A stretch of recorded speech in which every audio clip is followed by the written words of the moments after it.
आप उसको लिंक को भी इधर प्रभु जी पकड़ के यहाँ शेयर कर देना, कि कुछ लोगों को जिनका सिग्नल वीक है ना, उनको यूट्यूब में कन्वीनियंट पड़ता है।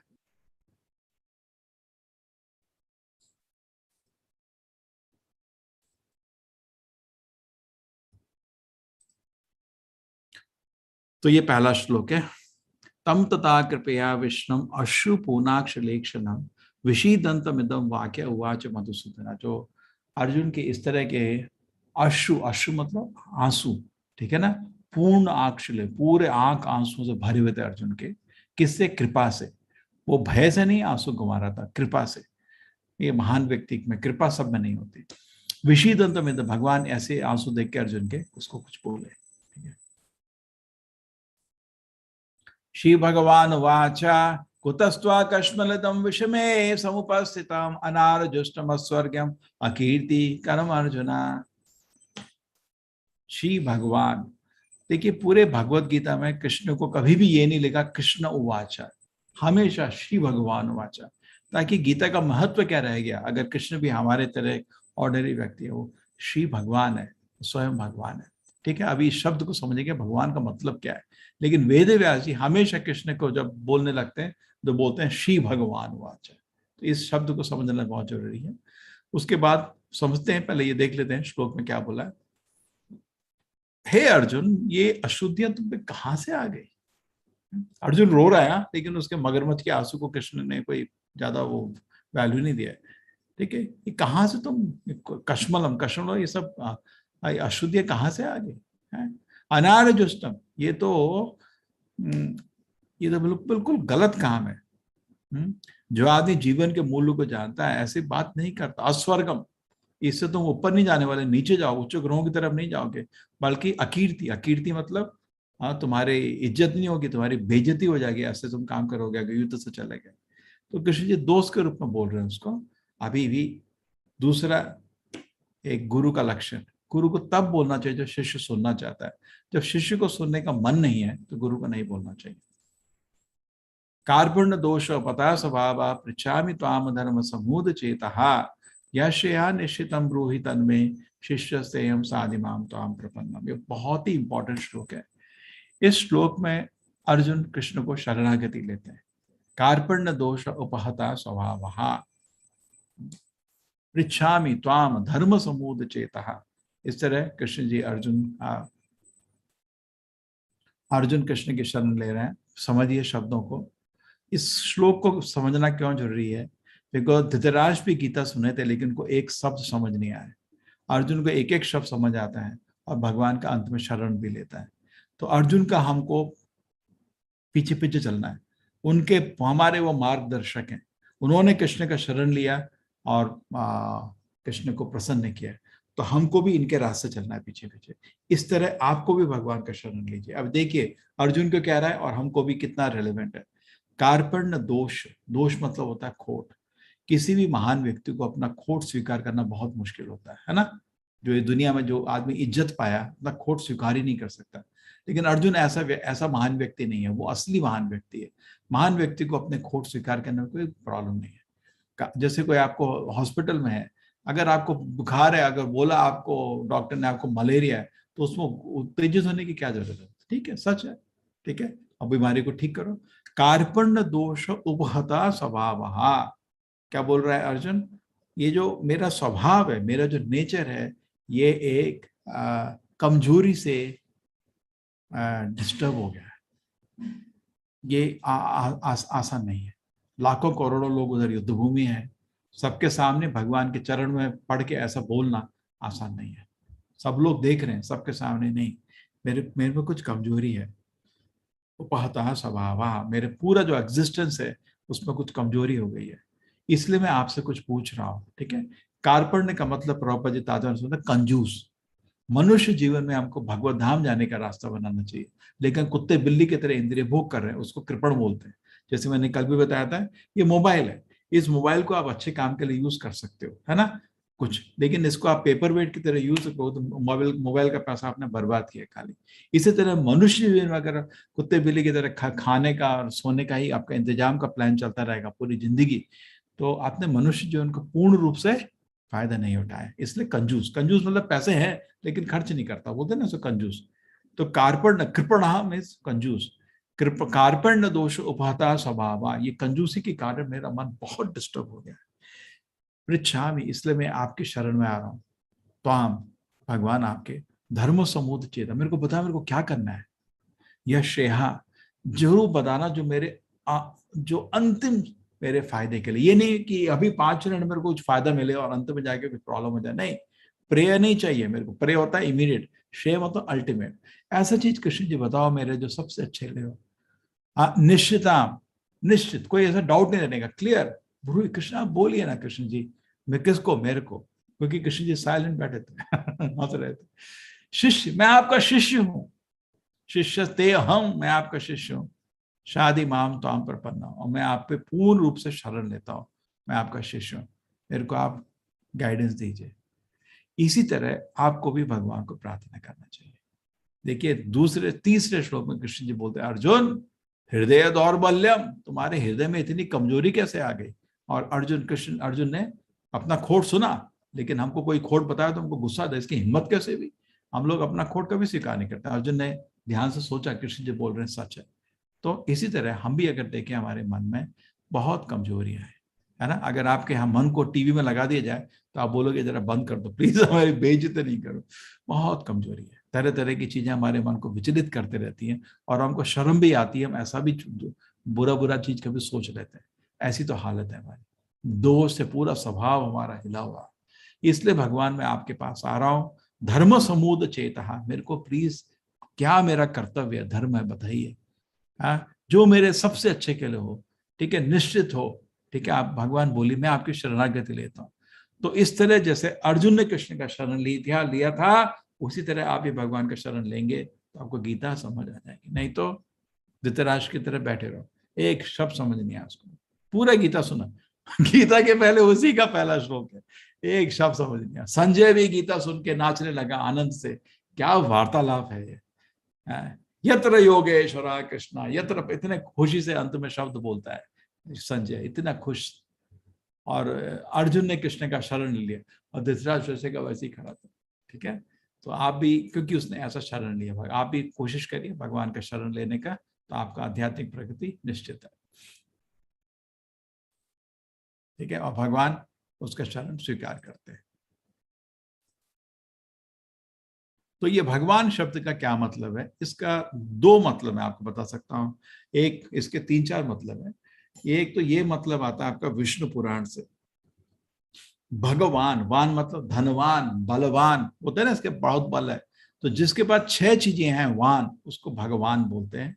ऐश्वर्य से समग्र से, उसके पास पूर्ण ऐश्वर्य है।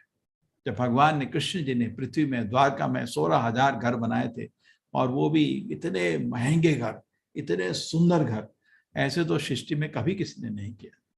एक एक घर की आप कॉस्ट नहीं निकाल सकते थे। समग्र से उन्होंने दिखाया कि सारी दुनिया के धन उन्हीं का है।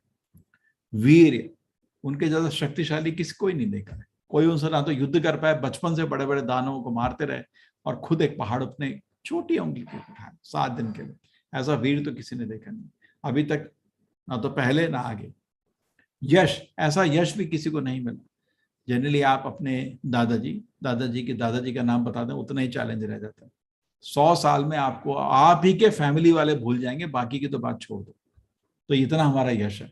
लेकिन भगवान 5,000 साल से ज्यादा हो गए हैं, अभी भी लोग कृष्ण की गीता समझने का कोशिश कर रहे हैं, है ना।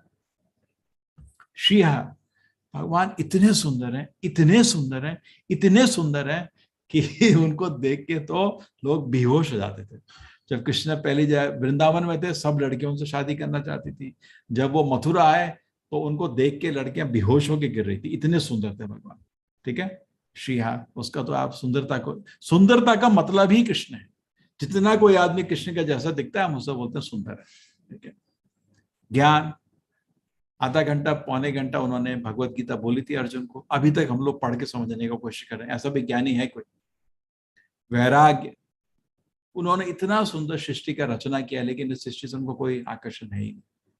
तो तरह तरह से भगवान में 6 गुण अनलिमिटेड है। हमारे में भी है ये 6 गुण, थोड़ा एक बूंद के बराबर, भगवान के सार के बराबर, इसलिए उनको भगवान बोला जाता है। एक कारण। इस सब को जरा समझ रहे हैं। ऐश्वर्य समग्र से वीर यशाशिया ज्ञान वैराग्य शन्ना भगा इतिंगना, विष्णु पुराण में आता है, पराशर मुनि के मुख से। दूसरा कारण आता है भगवान का, जैसे आप किसी पर्वत को दूर से देखते हैं, ठीक है, धुआं होता है, आजकल पॉल्यूशन होता है, दूर से आपको हिमालय दिखते हैं अपने शहर से, लेकिन बादल की तरह ही दिखते हैं। लेकिन थोड़ा पास चले जाएंगे ना तो आपको थोड़ा शेप दिखने लगता है। फिर और पास जाएंगे तो आपको वहां पेड़ दिखेंगे, जिसमें आपको पंछी भी दिखेंगे। तो तीन तरह से आप देख सकते हैं भगवान को, दूर से बादल की तरह, पास थोड़ा शेप दिखता है, आगे आपको लीला दिखती है। उसी तरह जनरली लोग भगवान को जानते हैं क्लाउड की तरह ही, एक पावर है कुछ।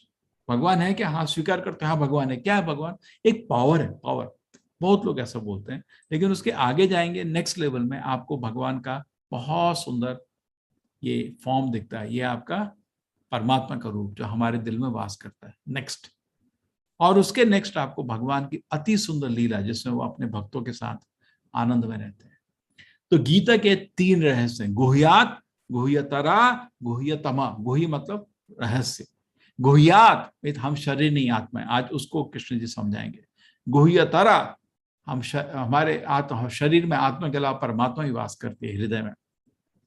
दो, तीसरा गुह्यतमम, सबसे सीक्रेट, भगवान के भक्तों के साथ नित्य लीला चल रही है, नित्य, हमेशा के लिए सनातन लीला, सनातन धाम में, सनातन रूप में, इसको बोलते हैं सनातन धर्म, हमेशा चल रही। हम किस तरह जाके उस लीला में जुड़ जाएं, ये हमारा जीवन का लक्ष्य है। ठीक है, तो ब्राह्मण, परमात्मा, भगवान। तो कृष्ण जी, अब मैंने बता दिया भगवान है, तो उन्होंने काम शुरू, उन्होंने अर्जुन के 5 प्रश्न का उत्तर देना शुरू कर दिया 11वें श्लोक से। बहुत सारे श्लोक हैं, एक्चुअली मैं आपको मूल श्लोक बता रहा हूं क्योंकि समय का आभास है। एक्चुअली कृष्ण जी अर्जुन के प्रश्न के बाद मुस्कुराते हैं, और कृष्ण अर्जुन के शरण लेने के बाद मुस्कुराते हैं। उसके बाद कृष्ण जी बोलते हैं, अशोचन अनवशोचम प्रज्ञावादाम से भाषते गतासून अगतासून च नानुशोचन्ति पाठिता। अर्जुन, तुम मूर्खों जैसी बात कर रहे हो, बड़े विद्वानों के जैसे तुम बहुत 1 घंटा पूरा मेरा या पूरा पहले चैप्टर आपने बोला, लेकिन ऐसे विद्वान लोग ऐसी बेवकूफी नहीं बोलते अर्जुन।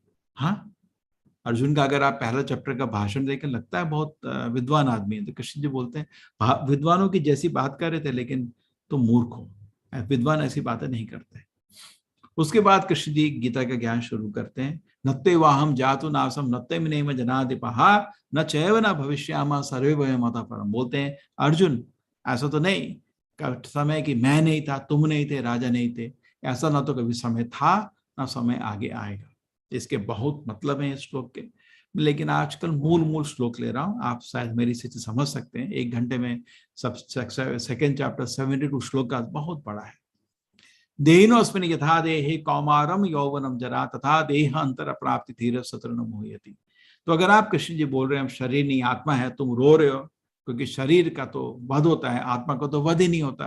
जैसे मेरा कपड़ा है, कपड़ा फट गया तो इतना रोने की भी जरूरत नहीं है, क्योंकि मेरे को कुछ नहीं हुआ, मैं तो आज कपड़ा नहीं हूं, मैं तो शरीर हूं। तो इसी तरह कृष्ण जी अर्जुन को समझा रहे हैं, देहिनो से, इस शरीर में एक शरीर के मालिक है, देहिना आत्मा, हाँ, कौमारम यौवनम जरा, वो 3 स्थिति इस शरीर में अनुभव करते हैं, बचपन की स्थिति, यौवन की स्थिति, बुढ़ापे की स्थिति।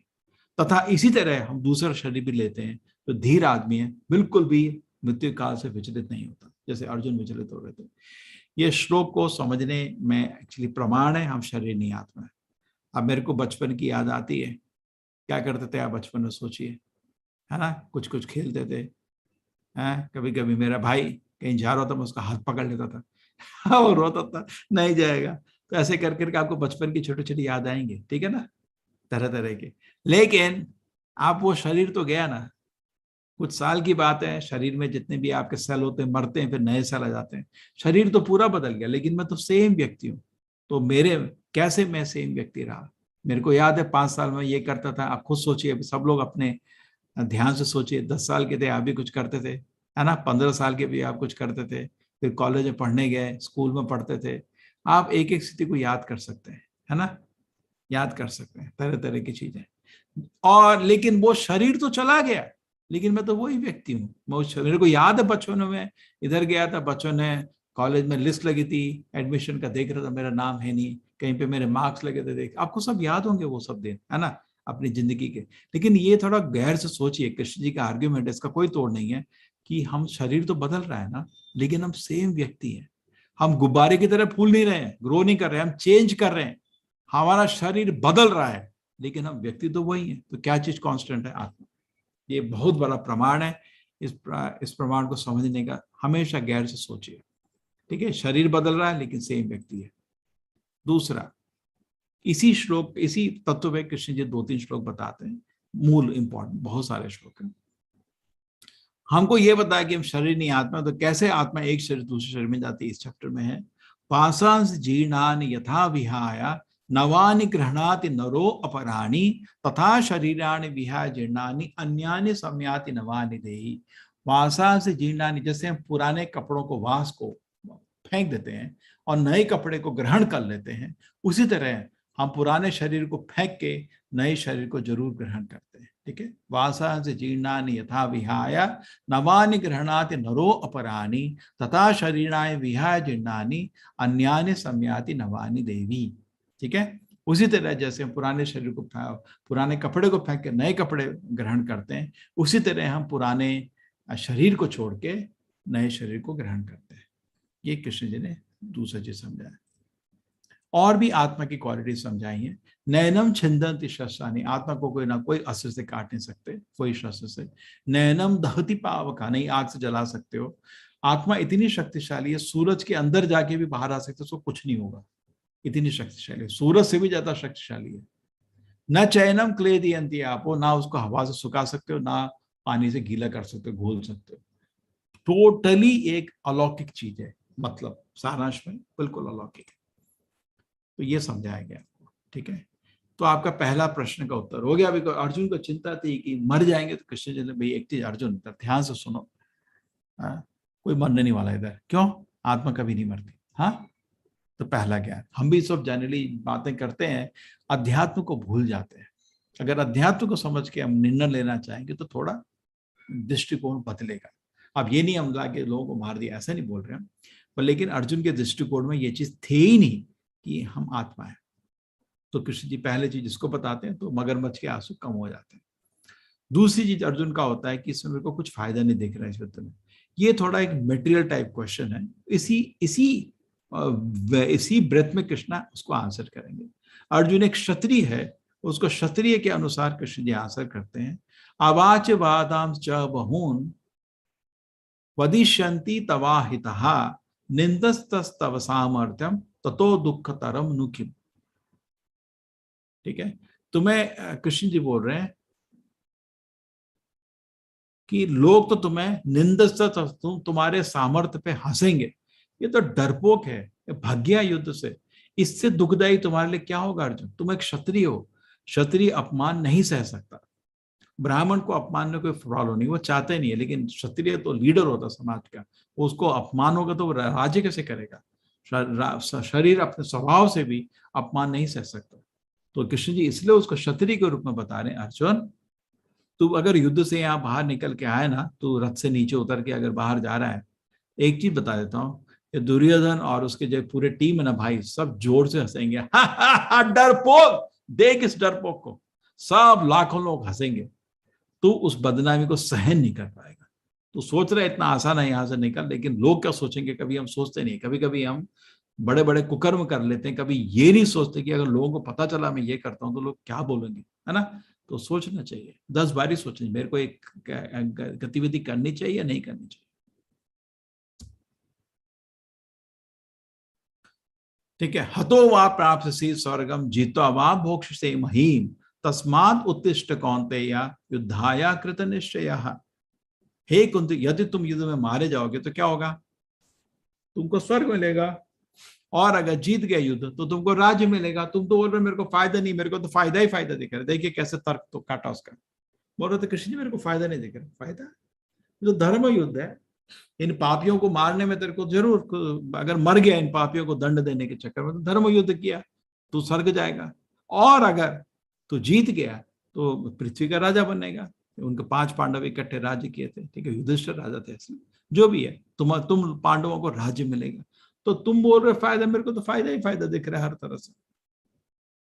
अर्जुन का आर्ग्यूमेंट गया।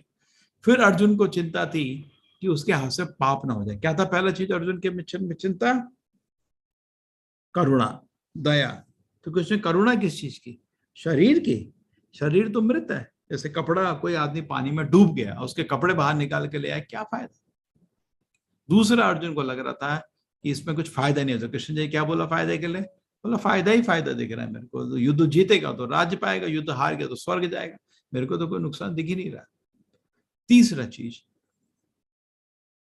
नेहा विक्रमनाशि प्रत्यवायो न विद्यते स्वल्पो अपि अस्य धर्म से त्रायते महतो भयात। कृष्ण जी बोल रहे हैं भगवान की सेवा में कभी भी कुछ लॉस होता ही नहीं है। कभी बहुत लोगों ने भगवान की सेवा करी है। कभी हनुमान जी ने पूरी लंका जला दी थी, कोई बोलता है कि उनसे कुछ गलती भी नहीं? उनका अभी भी मान करता, अरे पूरी लंका जलाए, ठीक है, प्रॉब्लम नहीं है, ठीक है। भगवान की सेवा कुछ भी करते हैं अगर, उसमें पाप नहीं चढ़ता आपके सिर। देखिए देश में भी तो ऐसा ही है, कोई सपोज बॉर्डर में लड़ाई हुई और दूसरे दुश्मन देश के 100 लोग को मार के आता है, तो आर्मी लोग उसको परमवीर चक्र देते हैं, उसको दंड नहीं देते। तो देश के जब भगवान, इसी तरह जब भगवान की सेवा में हम आगे निकलते हैं तो कोई कर्म नहीं पड़ चढ़ता, ठीक है, सब अच्छा है। जैसे कि विभीषण को देखिए अपने देश को छोड़ दिया था, है ना, और कृष्ण का भगवान राम जी का शरण लिया था, तो उसको लोग देशद्रोही बोले थे, कुलद्रोही बोले थे, लेकिन उसकी तो पूजा होती है ना। विभीषण के मंदिर भी है, जैसे पांडवों की पूजा होती है उसकी पूजा होती है। वो भगवान राम का पूर्ण शरण लिया था, है ना। तो इसमें कुछ गलत नहीं है, भगवान के शरण लेने में लोग कुछ भी बोले, कभी गलत नहीं होता। तो इसमें पाप, कोई पाप नहीं अर्जुन, तुम गलत समझ रहे हो, कोई पाप नहीं। चौथा अर्जुन को प्रश्न था क्या, कि अगर मैं युद्ध किया तो यहाँ तो सब घर में पिताजी जो हैं वो मर जाएंगे, घर की आर्थिक व्यवस्था पूरी तरह से तितर-बितर हो जाएगी, और घर में जो बच्चे और उनकी बीवियां हैं असुरक्षित हो जाएंगी, और बच्चों को कोई ट्रेनिंग वाला नहीं, पूरा घर सत्यानाश होने से उनके कोई संस्कार नहीं दे पाएगा, और संस्कार नहीं दे पाएगा तो बच्चे पूरे वर्ण शंकर बन जाएंगे, गुट फनाते। और मैं इस चीज का उत्तरदायित्व तो मेरे को लेना पड़ेगा, मैंने इतना बड़ा पाप किया। तो कृष्ण जी बोलते अर्जुन उसकी फिक्र नहीं कर, क्योंकि तेरा भाई राज्य करेगा, उसकी फिक्र तो नहीं कर, तो इस चीज की फिक्र कर, अगर तू युद्ध करके यहाँ युद्ध से भाग गया। क्योंकि युधिष्ठिर महाराज ने एक्चुअली क्या किया था, पृथ्वी में वैकुंठ बनाया था, ये भागवत में इसका डिस्क्रिप्शन है। इतना अच्छा राज्य दिया था कि भगवान राम राज्य को लोग याद कर रहे थे, इतना इसको किसी को एक तनिक चिंता तक नहीं थी, इतनी शांति समाज में आ गई थी। एक महान व्यक्ति के राज्य से तो होना ही था ऐसा, यमराज का बेटा है वो। लेकिन कृष्ण जी बोल रहे अर्जुन उसकी फिक्र नहीं कर, मैं इस चीज की सोच तो अगर तो युद्ध से भाग जाएगा, तेरा यश इतना है कि एक बहुत बुरा उदाहरण समाज को मिलेगा। कल आपका आईएएस का एग्जामिनेशन है, 5 मिनट पहले माँ बाप बाहर वेट कर रहे हैं, बच्चा अच्छा करेगा एग्जाम है, उसको अच्छा जॉब मिलेगा, और बच्चा 5 मिनट पहले एग्जाम पेपर को छोड़ के बाहर आ जाता है। तो बोले बेटे तुम क्या किया, तुमने पढ़ाई, तुमने इतना 5 साल पढ़ाई किया, एग्जाम क्यों नहीं दिया? नहीं पिताजी, अर्जुन ने भी यही किया था, अंतिम क्षण में शंख बजने के बाद युद्ध छोड़ के निकल गया था, मैं भी उसका अनुयायी करता हूँ। तो इतना बुरा उदाहरण, यद यद आचरति श्रेष्ठा तत्तद एव तरो जनाः सयत् प्रमाणम कुरुते लोक तद अनुवर्तते। जैसा महान व्यक्ति करते हैं कॉमन लोग उसको फॉलो करते हैं। अर्जुन तुम ये सोच रहे संस्कार, अगर तुम युद्ध करो तो लोगों के संस्कार निकल जाएंगे, उल्टा होगा। तुमने अगर युद्ध नहीं किया तो लोगों को एक बहुत बुरा उदाहरण मिलेगा, और उससे समाज के लिए अच्छा नहीं है। पांचवा कारण अर्जुन को था कि मेरे को बहुत असमंजस आ रहा है। तो कृष्ण जी बोलते हैं जब भी गुरु कृष्ण की सेवा में आदमी लगता है उसका सारा असमंजस निकल जाता है। क्या करना है, कैसे करना है, क्यों करना है, दिल में भगवान उसको प्रकट करते हैं, असमंजस उसका बंद हो जाता है। नहीं तो असमंजस रहता है, क्या करें ये करें। जैसे छोटा बच्चा रो रहा है, उसको किसी के भी हाथ में रोको रोना बंद नहीं करेगा, जैसे ही माँ के हाथ में आता है इमीडिएटली शांत हो जाता है। उसी तरह जब हम भगवान की सेवा में लगते हैं हम शांत हो जाते हैं, नहीं तो तरह तरह की इंद्रिय भोग वस्तु में पेंडुलम की तरह निकल रहते हैं, ये वो हम ट्राई करते रहते हैं। लेकिन जैसे ही भगवान की सेवा में आता है आदमी पूर्ण रूप से शांत संतुष्ट हो जाता है। ठीक है, तो ये 5वां प्रश्न का उत्तर हो गया भाई, गीता खत्म। इसके बाद इस चैप्टर में कुछ अच्छे श्लोक भी हैं, इनको हम आगे स्टडी करेंगे। त्रय गुणिया विषया वेदा निश्चय गुणिया जवान, ये तो बहुत ही अच्छा श्लोक है। एक और श्लोक, ये श्लोक आपका नेक्स्ट चैप्टर में डिस्कस होगा। पूरा जो तीसरा अध्याय है इस श्लोक को समझने का प्रयत्न है। कर्मण्येव अधिकारः ते मा फलेषु कदाचन माँ कर्म फल हेतु भू माते संगोस्त कर्मणि। ये बहुत डीप श्लोक है, इसको कर्मयोग का श्लोक बोलते हैं। कर्मणि एव अधिकार हते, आपका अधिकार खाली कर्म है। माँ फलेषु कदाचन, फल में आपका कोई अधिकार नहीं है।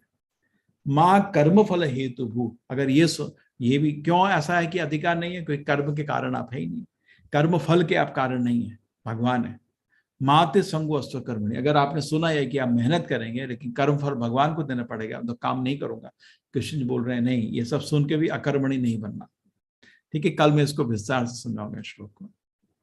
इसमें इस चैप्टर में अंत में अर्जुन भी कृष्ण को एक प्रश्न पूछते हैं कि कृष्ण जी, एक सिद्ध पुरुष के लक्षण क्या होते हैं? सिद्ध प्रज्ञ से का भाषा समाधि तस्य केशवा सिद्ध धीति किम प्रभाषेता किम आसीत व्रजेत किम।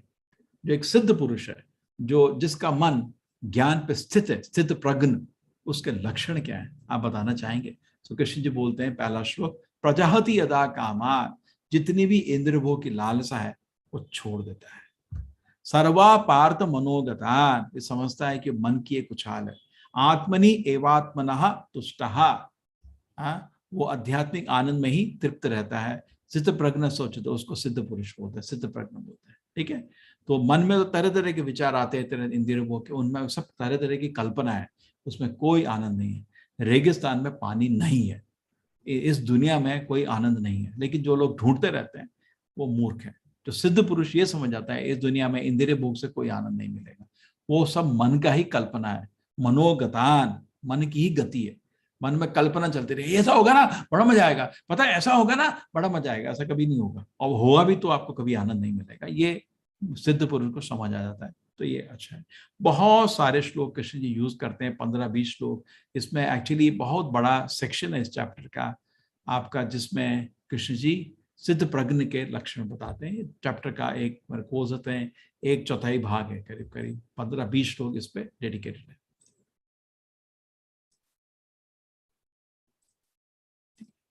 आपका लेवल 2 में हम उन चीजों को और डिटेल से पढ़ेंगे। अभी हम चैप्टर के मूल पॉइंट को पढ़ रहे हैं। ये प्रहलाद महाराज के भी एक सिद्ध प्रज्ञ बोल सकते हैं, सिद्ध पुरुष। उनके इतना पिताजी ने उनको वध करने का कोशिश किया, तभी प्रहलाद महाराज कभी भी थोड़ा भी विचलित नहीं हुए। ठीक है, ये सिद्ध प्रज्ञ है। हमारे आचार्य श्रील प्रभुपाद जी भी, आपको मालूम नहीं होगा, वो 55 साल में वृंदावन आ गए थे, संन्यास ले लिया था और किताबें लिख रहे थे, किताबों का वितरण करते थे। उनको इतनी शांति थी, उनकी किताबें लिखिए, देखिए जो उन्होंने उस समय लिखी थी, इतनी शांति उन किताबों में, वो तनिक भी विचलित नहीं हुए। 15 साल में उनकी मेहनत से एक मतलब मूवमेंट नहीं बन पाया, कुछ भी नहीं बन पाया, तरह तरह से ट्राई करते रहे, लेकिन शांति से कैसे इस मूवमेंट को बनाया जाए, ये तो मेरे गुरु का आदेश है, इसको पालन जरूर करना है। इसमें अंत में इस चैप्टर में 2 श्लोक में हमारा साइकोलॉजी समझाया गया है, इसको बताया था। क्या है श्लोक? ध्यायते विषया पुंस संगस्तेषु विजायते संगा संजायते कामा कामा क्रोध विजायते। ध्यायते विषया पुंसः, ध्यायते मतलब इंद्रिय भोग में जैसे ही हम ध्यान करने लगते हैं, हमारा संगस्तेषु, हमारा अटैचमेंट हो जाता है। हो सकता है लड़का लड़की को नहीं जानता, अब तो इसके बिना एक दूसरे के बिना नहीं रह सकते, मैं उससे प्यार करता हूँ। काम सच नहीं बोलते, काम करता लेकिन बोलता क्या प्यार करता, प्यार का परिभाषा तक नहीं मालूम। संगा संजायते कामा, फिर इंद्रिय भोग शुरू हो जाता है। काम क्रोध भी जाते, अरे दूसरा आदमी कहां से आ गया था? क्रोधाद भवति सम्मोहा, उसके बाद क्रोध के बाद बोले हिप्नोटाइज जैसा होता है, सम्मोहा। सम्मोहा स्मृति विभ्रमः, अपनी सारी स्मरण शक्ति भूल जाता है। स्मृति भंशाद बुद्धि नाश, फिर उसकी बुद्धि नष्ट हो जाती है। बुद्धि नाशात प्रणश्यति, आदमी इस पाप कर्म में गिर जाता है। तो आदमी का पतन एक स्टेप में नहीं होता, ये 8 स्टेप में धीरे धीरे धीरे होता है। शुरू में आप आराम से रोक सकते हैं। कितना अच्छा है ना श्लोक? मैं अपने साइकोलॉजिस्ट फ्रेंड को भी दिखाता हूँ, बिल्कुल बहुत अच्छा लगता है। बोलते हैं कभी कभी मैं जो कॉलेज में इसको खोलता हूँ तो प्रोफेसर लोग इसके आके फोटो ले लेते हैं, बोलते हैं हमको बिलीव नहीं हो रहा, गीता में इतना इतना साइंटिफिक एनालिसिस दिया है कि कैसे एक सभ्य पुरुष पतित बन जाता है। इतना एक सभ्य पुरुष सीधा इसे एक स्टेप लेके पूरा पतित बन जाता है। बहुत अच्छा आर्ग्यूमेंट है। एक्चुअली आपके लिए मैंने एक चैप्टर प्रेजेंटेशन बनाया है, गीता से 27 तरीके जैसे मन को कंट्रोल कर सकते हैं। मैं आपको कुछ दिन बाद बताऊंगा। आज आत्मा, पिछली बारी आज कल मैंने IQ बताया था, आज कैसे निष्कर्ष निकालते हैं शरीर नहीं आत्मा, उस पर ध्यान रखेंगे। ठीक है, ये चैप्टर पूर्ण होता है इससे। हमारे ऑब्जेक्ट में कंटेम्पलेशन आप ध्यान से करते हैं तो आपका अटैचमेंट होता है, उससे काम होता है। फिर उससे क्रोध आता है, क्रोध से समोह आता है, समोह से आपकी स्मरण शक्ति की क्षति होती है, बुद्धि की हानि होती है, आदमी पतित हो जाता है, पाप कर्म करने लगता है। ये स्टेजेस है, 8 स्टेज। चैप्टर खत्म। मेरी इच्छा है आप इसको ध्यान से पढ़ना है, ठीक है, डन। अभी मैं आपको इसके साथ साथ, ये भी 44 है, कोशिश करता हूँ 15 मिनट में थोड़ा आपको एक प्रेजेंटेशन दूंगा। कॉन्शियसनेस कैसे बोल सकते हैं हम शरीर नहीं आत्मा है, ठीक है ना। ये भी आप बोलेंगे तो लोग प्रोटेस्ट करेंगे, तो आपको पास उत्तर होना चाहिए, ठीक है। इसमें कुछ कॉपीराइटेड वीडियोस है, वो नहीं दिखाऊंगा आपको क्योंकि हमारा लाइव लाइव जा रहा है अभी। Feeling and emotion can not be chemicals. हमारे जो शरीर में कुछ तरह तरह के भाव आते हैं, जैसे बच्चे को मिला है, पिताजी को कितनी प्रसन्नता हो रही है, ये केमिकल रिएक्शन नहीं है, ये कुछ स्नेह है जिसके आपका रसायन पदार्थ से कुछ उत्तर नहीं मिलेगा। हम क्या रसायन पदार्थ के बने हुए एक बैग है क्या, या उससे कुछ और है? लॉजिकल कॉमन सेंस बोलता है हम उससे कुछ और है। देखिए कभी हम खुश होते हैं, क्या है खुशी? ये केमिकल रिएक्शन है? नहीं, कुछ और चीज है, बड़ी चीज है, उससे बहुत बड़ी चीज है। ये देखिए बच्चे ऐसे मुस्कुरा रहे हैं, अरे क्या है, रसायन पदार्थ है, एक टैबलेट दे चुप हो जाएगा, ऐसे नहीं है ना। ये बच्चा आपके पास आता है, कैसे हैं आप, और आप बोलेंगे एक केमिकल, एक टैबलेट दे। मैं बताता हूँ, अगर ऐसे ऐसा व्यवहार करोगे तो जीने का मतलब मेरे को समझ नहीं आ रहा, आप क्या किस लिए जी रहे हो हैं? ये आपके पास भागा आते हैं बच्चे प्यारे, और आप बोलते हैं ये सब रसायन पदार्थ का खेल है। नहीं, ऐसा नहीं सोचना चाहिए। शरीर है रसायन पदार्थ, लेकिन शरीर के पीछे कुछ है, आत्मा है। ऐसे बच्चा आपके पास खड़ा है, शौक, और आप बोले क्या है, रसायन, भाई टैबलेट खिलाओ सब शौक निकल जाएगा। नहीं, ऐसा नहीं है, गलत है, ये आपका निष्कर्ष गलत है, ठीक है। तो हम कुछ रसायन पदार्थ से कुछ और है, ये कॉमन सेंस है, ये मेरा पहला आर्ग्यूमेंट है, correct. Don't feel we are more than the chemical which constitute the body. हम कुछ रसायन पदार्थों से कुछ और है, ऊपर है। भगवद गीता में कृष्ण जो अपरे अन्य प्रकृति विद्धि में परा, जो परम प्रकृति है आत्मा, ठीक है, परो प्रकृति। दूसरा, जब भी हम कहीं खड़े होते हैं, अगर आपको कोई प्रश्न पूछे ये क्या है, आप बोलते हैं ये मेरा हाथ है, ये मेरा सिर है, ये मेरा पैर है, ये मेरा शरीर है। कभी भी आप ये नहीं बोलते मैं शरीर, मैं सिर, मैं हाथ, कभी नहीं बोलते। तो आपको मालूम अब शरीर नहीं है। जैसे अब ये मेरा मोबाइल है, अगर आप मेरा मोबाइल ये लेके चले भी गए तो मैं रहूंगा ना। आपने मेरा मोबाइल लिया, मेरे को नहीं लिया, मेरा मोबाइल चला गया, लेकिन मैं तो रहा। उसी तरह दुर्भाग्यवश मेरा कहीं हाथ कट गया किसी में, तो मैं तो नहीं मरा ना, मैं तो जिंदा हूं। तो इस तरह समझ सकते हैं। स्टडी ऑफ, तो दो लॉजिकल मैंने बताया, स्टडी ऑफ कॉन्शियसनेस, ठीक है, ये साइंस से थोड़ा कोलिब्रेट करेंगे। जैसे ये आपका मुख है, ये जो स्केलेटन है सिर का, और ये दोनों मुस्कुरा रहे हैं, लग रहा है ऐसा, लेकिन ये तो मृत है, ये तो खाली है। और हमारा तो शरीर ऐसी मृत चीजों का बना हुआ है। और मृत चीजों को मिला मिला के कैसे जीवन थोड़ी आता है, अंधेरे को मिला मिला के कोई रोशनी थोड़ी आती है। ये क्या तर्क है आपका कि शरीर में हड्डी मिली, खून मिला और जीवित हो गया आदमी? ये तो मूर्खता है, ठीक है। ये देखिए साइंटिस्ट ने क्या किया, इसने हमारे शरीर में देखा क्या क्या है।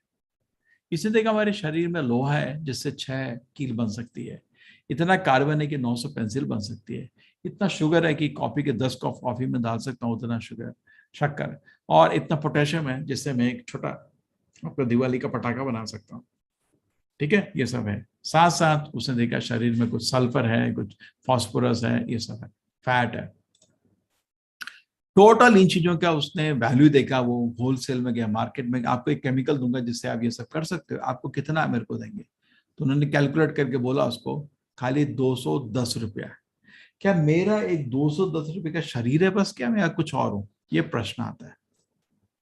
जैसे आप समझिए क्या, ये देखिए, आपका दोस्त कोई गाड़ी चला के आपको मिलने आ रहा था, रास्ते में एक्सीडेंट हो गया और गाड़ी जल गई, दोस्त मर गया। आपको किस चीज का बुरा लगता है बताइए? दोस्त के मरने से बुरा लगता है, गाड़ी के जलने से बुरा लगता है? हमेशा दोस्त के मरने से। लेकिन तो साइंटिफिक नहीं है ना। दोस्त तो 210 रुपए का, गाड़ी आपकी 20 लाख रुपए की है ना। तो आपका उत्तर नहीं है। तो इससे आपको डीप सोचना पड़ता है हम हैं क्या।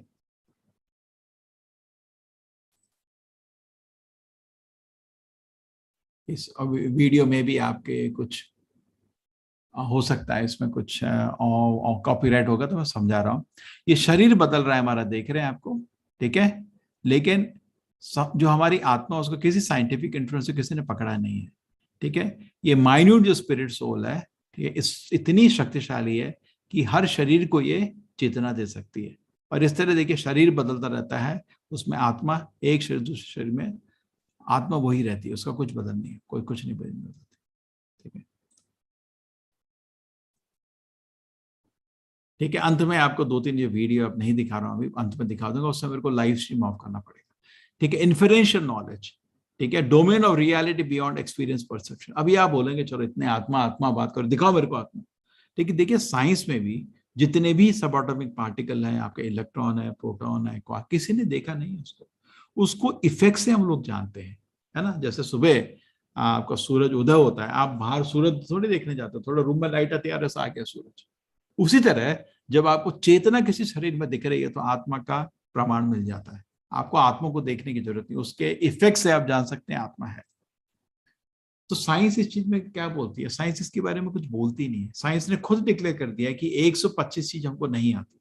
ये देखिए जुलाई 2005 का एडिशन है, a 125 things question but we don't know. Science ने खुद डिक्लेयर किया, सारे यूनिवर्सिटी से प्रमाणित किया, उन्होंने बड़ी बड़ी यूनिवर्सिटी को चिट्ठी लिखी, आप बताओ क्या चीजें हमको मालूम नहीं है मनुष्य को। सबसे पहली चीज, ये जीवन क्या होता है हमको मालूम नहीं है। तो हमारा तो कॉन्ट्रडिक्शन है ही नहीं उनसे, उनको ये एरिया में उन्होंने कभी स्टडी नहीं किया, तो फिर तो आपको अच्छा ही है, दोनों चीज को ज्वाइन करें।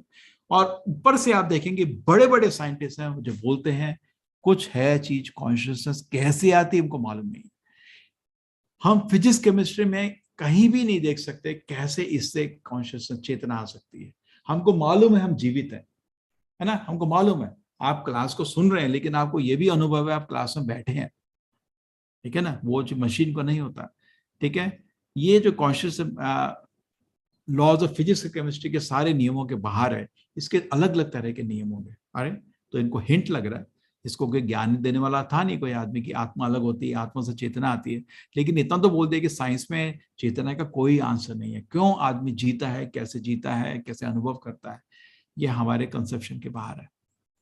कुछ लोग ऐसे साइंटिस्ट लोग बोलते हैं कि हम यहाँ पे एक सिर पे कुछ न्यूरॉन्स है, लेकिन नोबल लॉरेट खुद बोल रहा है ये बोलते हैं हम लोग, लेकिन हमको पता नहीं कैसे होता है, कहाँ पे ये चीज है, हमारे इतना कंसेप्शन के बाहर है कि हम लोग उसका इमेजिन भी नहीं कर सकते कि कैसे कॉन्शियस चेतना हमारे दिमाग से आती है। खाली बोलने की बात है, उसका आंसर किसी के पास नहीं है। इसमें दो प्रॉब्लम साइंटिस्ट फंसे हुए हैं, उसको बोलते हैं hard problem, soft problem. Hard problem ये है कि कैसे कोई भी प्रोसेस होता है, कोई भी इवेंट होता है, जैसे आज आपने क्लास अटेंड करी, ठीक है, उसके बाद बोले आज क्लास सर जी बड़े बोर लिए थे, बोर कर दिया हमको, ठीक है, एक तरह का आपका निष्कर्ष है, आपको उसका पूरा हक है, ठीक है, लेकिन आपका कंप्यूटर नहीं बोला आज बोर हो गया, ऐसा नहीं होता। दूसरा चीज, ये हार्ड प्रॉब्लम है कि ये अनुभव क्यों होते हैं लोगों को, एक्सपीरियंस क्यों होता है। दूसरी चीज, अगर हम रसायन पदार्थ तो अनुभव नहीं होना चाहिए, लेकिन हम कहाँ पर अनुभव। दूसरी प्रॉब्लम साइंटिस्ट लोगों के पास सॉफ्ट प्रॉब्लम, कि हमको पता है शरीर के इस भाग से आंख का काम है, इस भाग से कान का काम है, इसलिए गदर चोट लगती है, आंख कान कुछ काम नहीं करते, लेकिन आत्मा को तो सारे अनुभव मिलके होते हैं। तो कहाँ पे ये सारी चीज मिल रही है अभी तक मिला नहीं, बाइंडिंग प्रॉब्लम बोलते हैं। तो ऐसा नहीं सोचा साइंस से प्रूव हो गया हम न्यूरॉन है, अरे बड़ी प्रॉब्लम उनके पास। Scientific psychology first lost is soul and cost seem to totally lost it mind not together. ये एक रसायन पदार्थ से चेतना को विकसित करने में साइंस लोग हाथ धो चुके हैं, नहीं हो पा रहा है। ये बहुत बड़े नोबेल लॉरेट थे, ये स्टडी किए जिंदगी होती क्या है, अंत में बोले मेरे हाथ में खाली एटम्स एंड इलेक्ट्रॉन है, वो तो सब मरे हुए हैं, ये मरी चीजें मिलकर जीवन कैसे बना सकती है। ये भी बहुत बड़े साइंटिस्ट है, नोबेल लॉरेट है। ये बोल रहे हैं एक्चुअली दो चीजें दुनिया में, मैं चेतना कॉन्शियसनेस और ये दुनिया।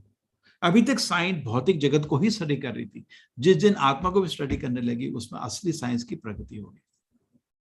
ठीक है, एज ए बायोलॉजिस्ट बोल रहे थे मेरे को लाइफ को बियॉन्ड दिस थिंग। अभी तक हम बोलते हैं कि कुछ केमिकल इकट्ठे हो गए और जीवन बन गया, बोले जीवन उसके कुछ ऊपर है।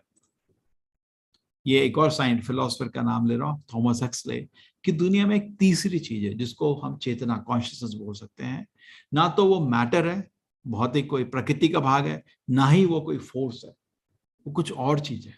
यही जो कृष्ण जी बोलते हैं भगवत गीता में 7वें, अपरे इतस्तु अन्याम प्रकृति विद्धि में पराम जीवभूत महाभावो ययेदम धारते जगत। कि ये जो भौतिक प्रकृति के ऊपर आत्मा है, ठीक है, इसका हिंट लोगों को मिल रहा है, लेकिन उनको गीता का ज्ञान मिलता तो थोड़ा अच्छे से समझ जाते हैं।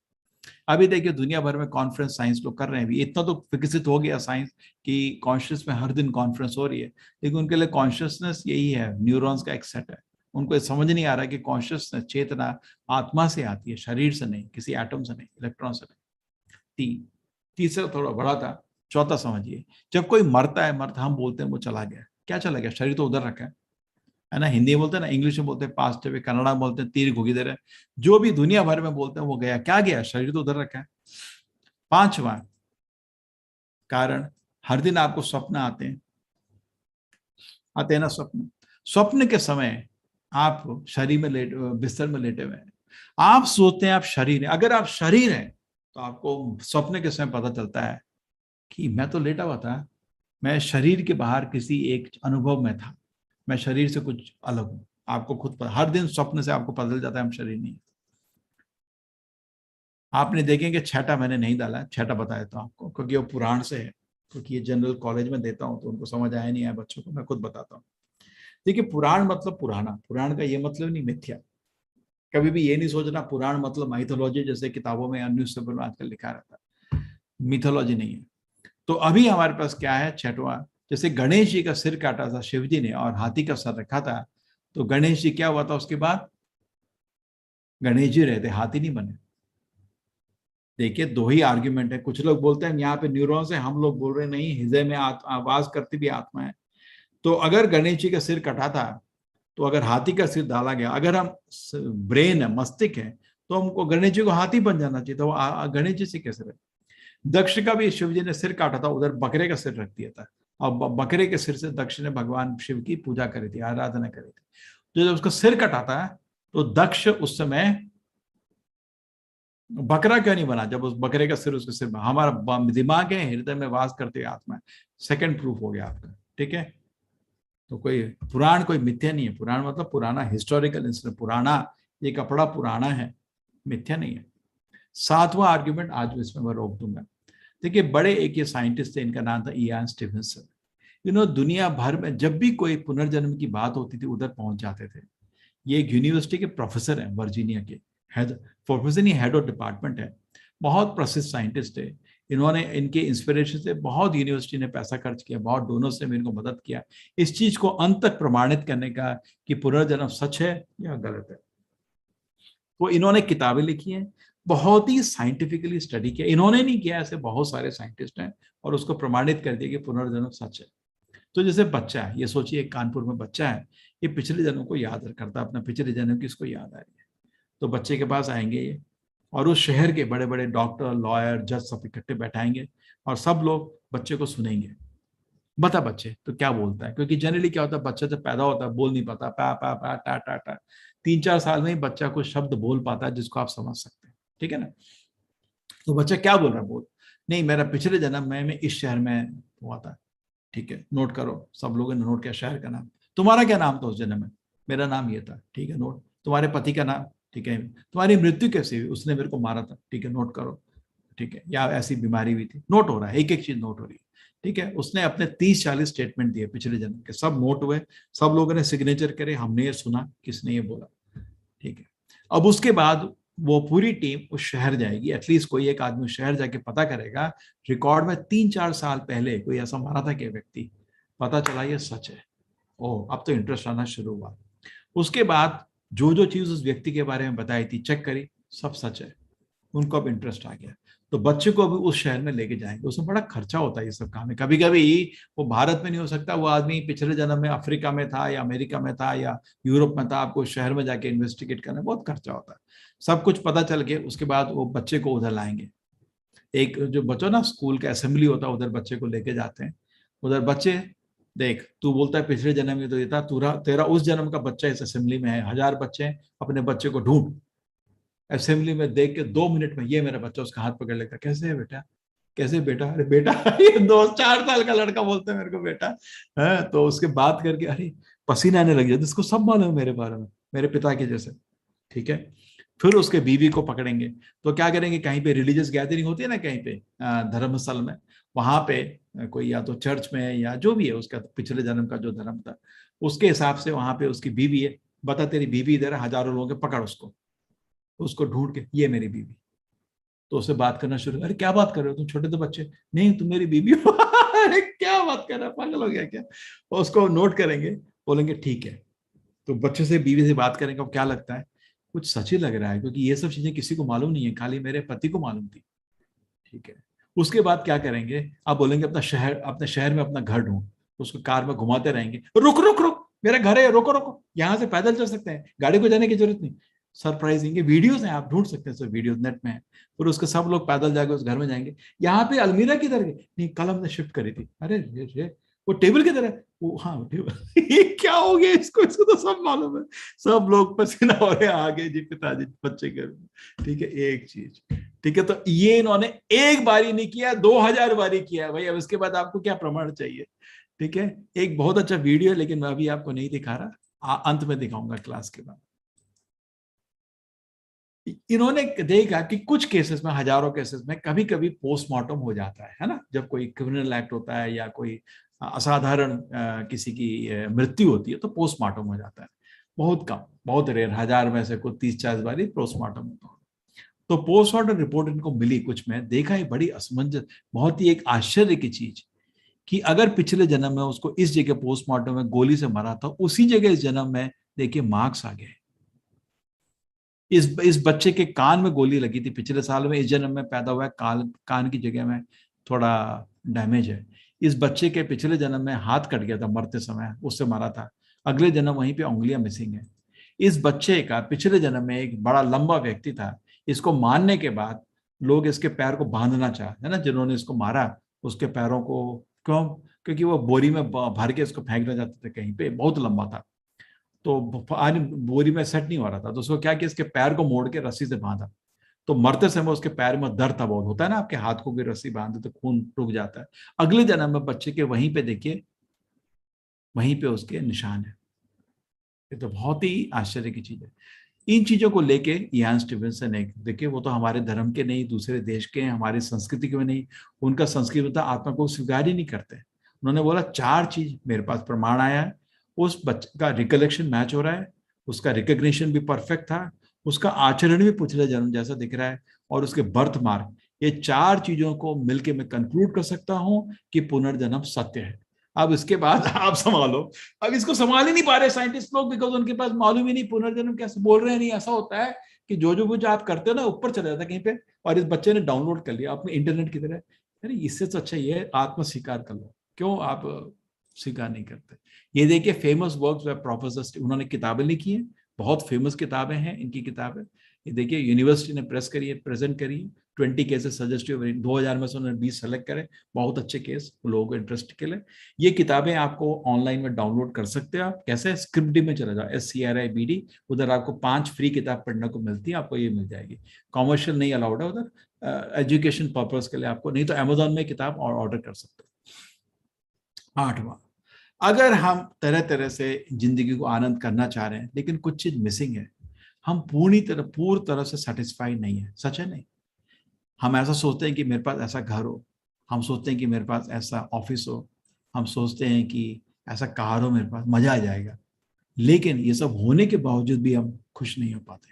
बहुत लोग हैं जिनके पास ऐसा घर है, ऐसा ऑफिस है, ऐसा कार है, लेकिन तब भी दुखी हैं, पूरे एंग्जाइटी से हैं, स्ट्रेस्ड है, डिप्रेस्ड है और दुखी है।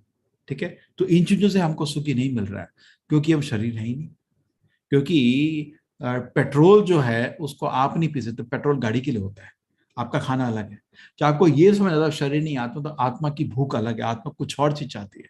आत्मा भगवान की सेवा चाहती है, भगवान का दास है वो। उसको भगवत सेवा दोगे, हरि नाम जाप करके, भगवान में मंदिर में भगवान को नमस्कार करके, भगवान के शब्द सुन के आपको बड़ा आनंद आता है। तो इसलिए इसका ये आपको उत्तर मिल गया। 9वां, मेरे ख्याल से टाइम हो गया है, ये लास्ट आज करते हैं, बाकी कल कंप्लीट करेंगे। हमारा शरीर बदल रहा है, लेकिन अब वही व्यक्ति है। अगर हम समझ रहे ना, बचपन की याद आती है आपको, मैंने ये आर्ग्यूमेंट समझाया था पहले भी, शरीर तो बदलता चला गया, एक गुब्बारे की तरह फैल नहीं रहा है, अलग शरीर है, हर क्षण अलग अलग शरीर है, सेल्स मर रहे, नए सेल्स आ रहे हैं, लेकिन वो ही व्यक्ति है। क्या चीज जो हमारी कंटिन्यूटी मेंटेन करे, उसका सबसे अच्छा उत्तर यह है कि आत्मा ही है, लेकिन अलग अलग गाड़ी पर चल रहे हैं, कभी छोटी गाड़ी कभी बड़ी गाड़ी।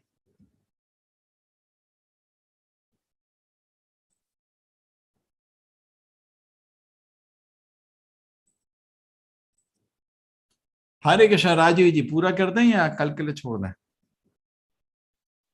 जी 5-7 मिनट मेरे ख्याल से और लगेंगे, पूरा कर दे। अभी लोगों को इस बारे में थोड़ा इंटरेस्ट भी सबको है। और अरे क्या बोलते कल हैं राजीव जी?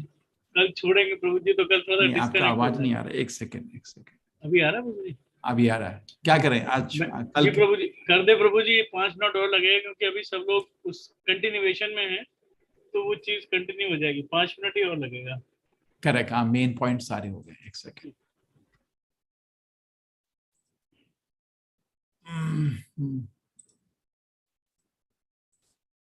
बड़े बड़े हमारे आचार्य जैसे मध्वाचार्य, रामानुजाचार्य, सब आचार्य लोग, इनका जीवन इतना पवित्र था कि कभी जिंदगी में झूठ नहीं बोले।